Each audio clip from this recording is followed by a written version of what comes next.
Ninjala Season 9 right around the corner, honestly, I was wondering if we were going to be getting another Dev Diary discussing what's going to be going on in Season 9. And with Ninjala Dev Diary 22, I'm glad it was not disappointing. Hello, ladies and gentlemen, and all the core gamers out there. CAJ Man 777 here, and welcome back to a Ninjala Dev Diary discussion. It's been a while since we've done one of these, and the reason I wanted to cover this one is because this one is huge and potentially extremely game-changing for the state of Ninjala. So we're going to be talking about that Dev Diary in a moment. You know, before we go any further, you guys gotta know already what I want you to do. Just make sure you hit that like and subscribe button for more amazing content like this on the channel, because we got a lot to talk about for Ninjala Dev Diary 22. So let's get started and talk about their collaboration that is going to be happening in Season 9. それではこちらをご覧ください。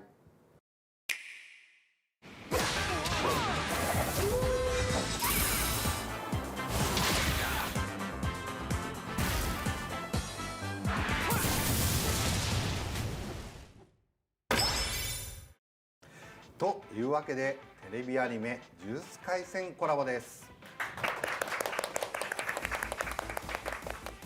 Yup, that's right! We're getting Jujutsu Kaisen as another anime collab in Ninjala. Now, if you guys don't know, Ninjala has done multiple anime collabs for a very long time. Now, I personally know of Jujutsu Kaisen, but I have not personally watched Jujutsu Kaisen.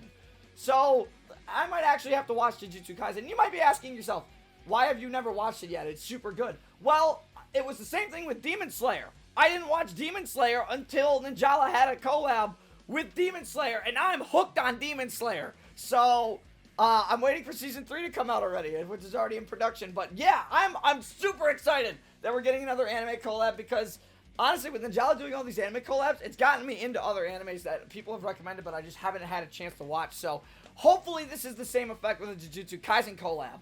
For the Jujutsu Kaisen collab, we are going to be starting the collab on March 10th. If you guys don't know, that is literally the second day, if I'm not mistaken, of Season 9, because Season 9 starts on March 9th. And the collab is going to run to April 13th, 2022. Pacific time, of course. I am super excited for this. In this collab, we are going to be getting 12 different outfits of the characters, of course, for a total of 12 outfits, I should say. And they do show a couple of them in this Dev Diary, and they all actually look simple, but they look really good. So we get the main characters as we do in normal collabs, and then there is there's some emotes. There's a panda costume, which I know a lot of people are already talking about, and I guess the panda is like absolutely nutty in the anime from what I understand. So I know a lot of people are going to be rocking that. And then there's 2 gacha outfits that are coming as well. While, yeah, they are gacha outfits, and we always get like 1 or 2 with the collab, I don't think these ones are that bad. In fact, I really like both of the gacha outfits for this time, so I'm definitely going to at least try and go for these in the collab. Not only that, though, of course, but we also have gum weapon skins with this collab once again for this anime collab. So I'm pretty excited. I think we get a katana, a drill, and a hammer skin. So I'm pretty excited about that. But we also get emotes with hitboxes again. And I'm super excited about that. Now, the big thing with the hitbox emotes is they seem to come out, one of them seems to come out really slow. The other one you might actually be able to kill someone with. And I know good old friend, Mr. Katana Man himself, Death-kun, is going to try and get an Ippon emote kill with both of them, but I only think they're only going to be able to do it with one of them, because the second one they actually show off is relatively slow. But there's a lot of really good collaboration items for this. I'm very excited for Ninjala Season 9's first collaboration, and I'm very excited about that. We also get the battle bonus again. So we do you get items for battle. You can get a bunch of stuff. You can get stickers and stuff. Where they're going to break it up into 2 time periods this time, is what they said. But it's like the collaboration event bonus, and I'm so glad they kept this going through the collaborations with giving players items, provided you play so many battles. So you're going to play a total of 40 battles over 2 time periods, and if you do both of these within both time periods, you're going to be able to get some really cool stuff. I'm very excited for that. Right, along with that, we also have the Jujutsu Kaisen Cup on April 9th. That is going to allow us to get another emote if you guys place in the top 4,000. So much like they do with their other collab tournament. Very cool. Pretty excited for this. I'm definitely going to be participating in this. And the emote that they show off, actually just in the screenshot, looks really cool.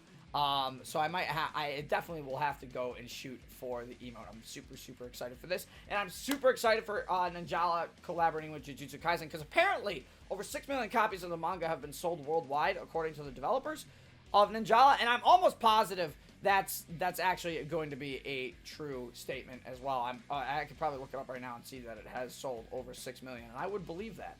So with the collab out of the way, that is definitely, I think, the biggest thing that came out of this dev diary. But there's one other thing I want to mention earlier or later that we're going to talk about in the dev diary, which I know the consensus is that some people like it, some people hate it. We'll find out. But before we get to that, they revealed the Season 9 theme. さらにシーズン9について詳しくご紹介いたします。シーズン9のテーマは昆虫です。All you arachnophobes out there, all you insect haters out there, you guys are gonna hate this one. Season 9 theme is bugs. And I'm not gonna lie, the Season 9 actually theme poster in the costumes, there's a scarab beetle, there's a ladybug, there seems to be a spider, a bee-based costume. There's actually some really cool base costumes that you can do with bugs. But for all you, oh, there's a little, like, praying mantis I'm looking at the screenshot off to the side of my monitor. That's really cool, too. Yeah, I think the outfits are going to be really cool with this collab, but I know the insect haters are just not, they're not, the arachnophobes and the fear of bees and all those people, you're all going to hate it. So, I understand it, but that is going to be the Season 10 theme. Or Season 9. Season 10 is going to be the second anniversary season, which I'm hyped for.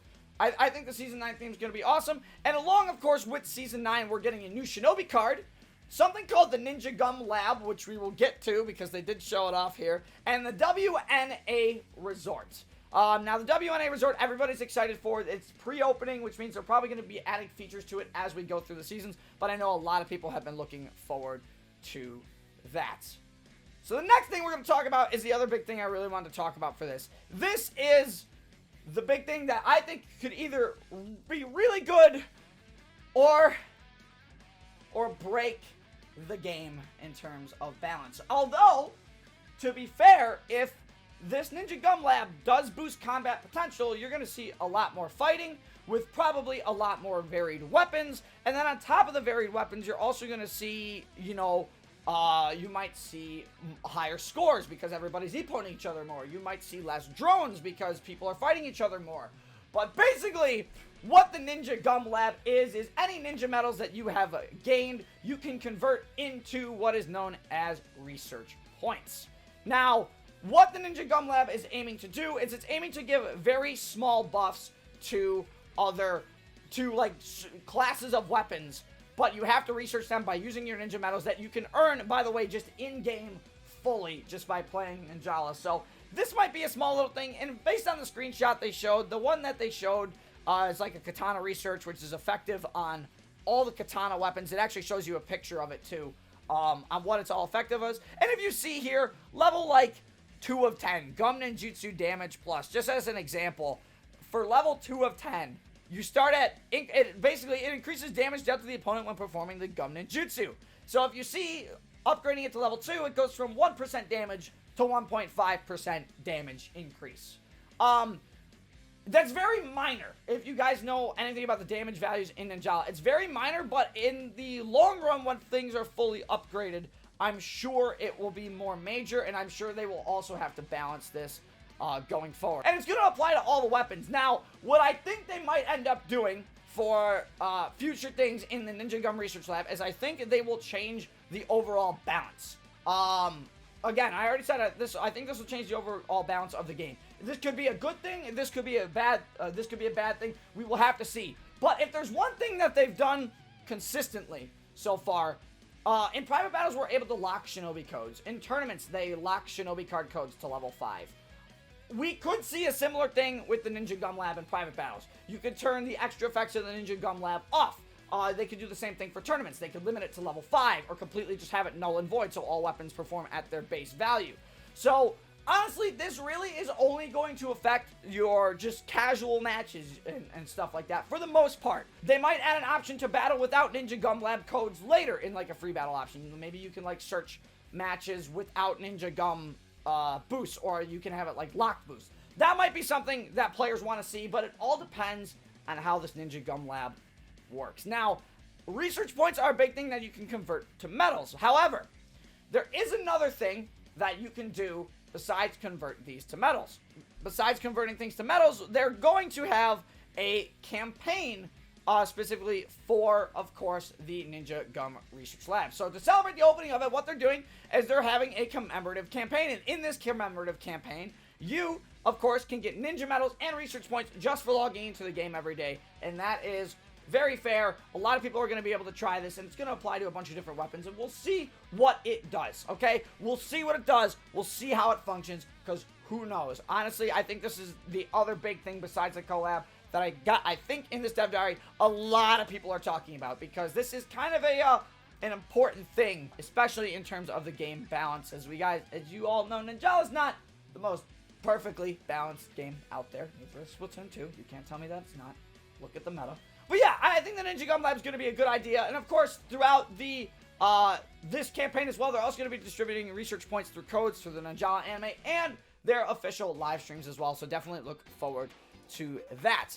So not only that for the Ninja Gum Lab, but they're also going to be running a one-time purchase set of Jala and research points. Does this mean Ninjala has become more of a pay-to-win game? No. I'm going to tell you right now, no. This does not mean Ninjala has become a pay-to-win game. This is probably, hey, this is a new thing we're doing for this season, so here, have a Jala pack so you can not only get the full season pass if you wish, but have some research points to experiment with the Ninja Gum Lab. This is not a big pay-to-win thing. Remember, you get research points mainly from converting your ninja medals. So this is fair. I don't think people need to go super crazy about calling Ninjala pay to win now. It's not going to be in this case at all. I just want to let everybody know this is a one-time thing, and this is probably to promote the new Ninja Gum Lab. So that's not a wrong thing in at least my eyes.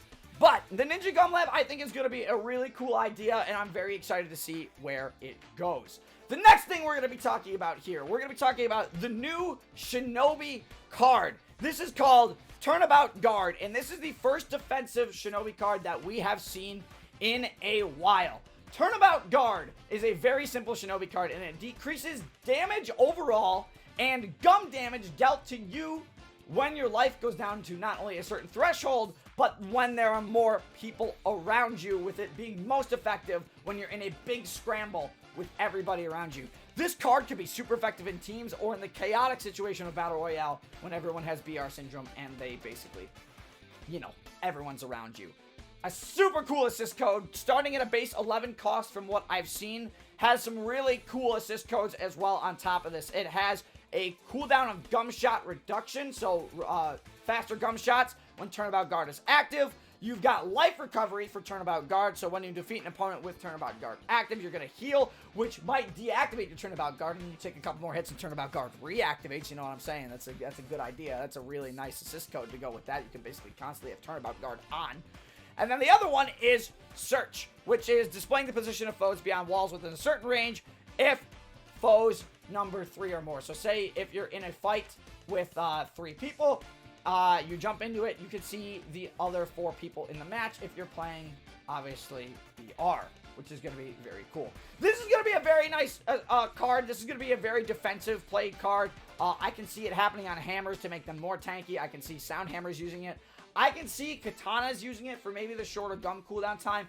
It will really depend on the gum damage reduction and, of course, the damage reduction overall that you receive. It might be minor, it might be major, but I think it'll be really cool if people have to focus on using the effects of, like, Stealing Hyena to bind you with Turnabout Guard. I don't know. I think this card could be really good, and I'm very excited to see what they do with this card. For the beginning of the season as well, up until pretty much the end of March, Ninjala is doing a new Ninjala Beginners campaign. And this right here is something so good for those of you who have not gotten into Ninjala yet. During the Ninjala Beginners campaign, they're giving basically everybody a free Battle Pass Mini. Now, if you guys don't know, the Battle Pass Mini, they announced a couple seasons ago, and the Battle Pass Mini is basically the Ninjala Battle Pass, but you can only get the rewards up to tier 30. But I just want to say right now, they're giving this to everybody, which means for those of us who do indeed buy the pass, we can just claim a free Ninjala Pass Mini and then just upgrade it for a less amount of Jala this season. So not only is this good for new players who want to experiment with the Jala and want to see the Battle Pass, and then they can upgrade it later with the Jala that they get from the first couple tiers, or if they want to sink in like a few dollars to like pump, you know, to really get a Battle Pass and get a good feel for the Ninjala this season. This is a great campaign to do it, and it's also going to benefit players who have been around for a long time as well, because like I said, it's going to be a reduced cost of Jala to get a free mini pass and then upgrade it and do the actual pass. So bravo on the Gung Ho team for doing this. I think this is going to be a great idea, especially with the Jujutsu Kaisen collab happening around the same time frame. This is a big thing, and I might want to do a creators tournament with a couple of my content creator friends who have not ever played Ninjala before or who have very little experience, and just have them duke it out. I think it'll be hilarious to watch and maybe commentate over, but we'll see how that goes. So I'm pretty excited for the Ninjala beginners campaign, especially with doing with the Jujutsu Kaisen collab, the new WNA resort that's coming out, and of course the new Ninja Gum Lab. So there's a lot for new players to do in this new season and experiment. So I'm very excited about that. And I'm very happy about actually what's happening with this, because not only are they doing a beginners campaign, but they're also doing a beginners level up bonus. And what this basically is, well, by leveling up, you can earn a total of just 200 gacha coins. They're also doing a WNA level up Matsuri once again this season. So there's a lot of cool stuff, especially going forward to the road map of the season. So not only are you going to get normal level up rewards, but up to 200 gacha medals just for leveling up. So the roadmap for Season 9 is actually pretty good. The Jujutsu Kaisen Anime Cup, or Anime Collab, and the Jujutsu Kaisen Cup is going to run from pretty much March to, I believe it's mid-April, end of April. We're going to get, of course, the monthly tournament series, the WNA Tours, so we're going to have 2 tournaments. The first couple for at least April, or I believe we're going to have 2 tournaments. But obviously the Ninjala Pass Matsuri is happening, the Goemon Matsuri is happening. There's going to be a lot of good stuff this season I'm very excited for. This season, because honestly, last season, I'm gonna be honest, last season, Season 8 was really quiet. I didn't play too much of Season 8. And the last thing I want to mention is that the devs, again, I love what they're saying here. They are mentioning things about their future plans on top of what they're doing with the roadmap. And they said, in the future, we're planning to not only work on collabs, they're going to add new features, and they're going to actively adjust game balance to improve the Ninjala play experience for all players. If they stick to that and they actually do it actively, we might be able to see a balance patch, you know, maybe a couple balance patches throughout the season, as we saw last season with the Extreme Motor hit. Granted, it didn't take Extreme Motor off, you know, the top of the ladder. It's still, I think, probably one of the best weapons in the game. But the changes that they made to the Extreme Motor did matter a little bit. It did lower its power a little bit, making it a bit more fair to fight. Yeah, that's all I've got on Ninjala Dev Diary 22, Ninjala Season 9. I'm excited. I'm excited for it, and I can't wait to see what happens. Let me know, of course, what you guys thought of Ninjala Dev Diary 22 down in the comments section below. I'm curious to hear everybody's thoughts on the new Shinobi card. I'm very curious to hear everybody's thoughts on, of course, the new Ninja Gum Lab. Do you think it'll be good? Do you think it'll be bad? How will they have to balance it? Let me know, because I think that's the other big thing besides the collab that I've got a lot of people talking right now. So yeah, I think it's going to be just a good season. I think it'll be fun. I'm looking forward to playing with Gab, Siren, and Shaft this season. I know we talked about doing some Ninjala this season. Maybe we'll do, again, the beginner Ninjala tournament with all my content creator friends. We'll see. I got some fun plans for this season, for Season 9, as well as doing my other video content as well. But of course, if you guys enjoyed this video, do me a huge favor and hit that like and subscribe button, and even share these videos with your friends. Pushing these videos out, getting them to go long distances, and really sharing the experience and my passion for this game with all of you guys, and me being able to share that with a bunch of people around the world is just, it's something I'm super happy about. And thank you guys for supporting the channel for so long. I know 5,000 subs is not going to reach itself, but I have utmost confidence that we'll definitely do it this year. But yeah, that's all I have to say. And, of course, until then, this is CAJ Man 777 signing off. Stay safe, everybody.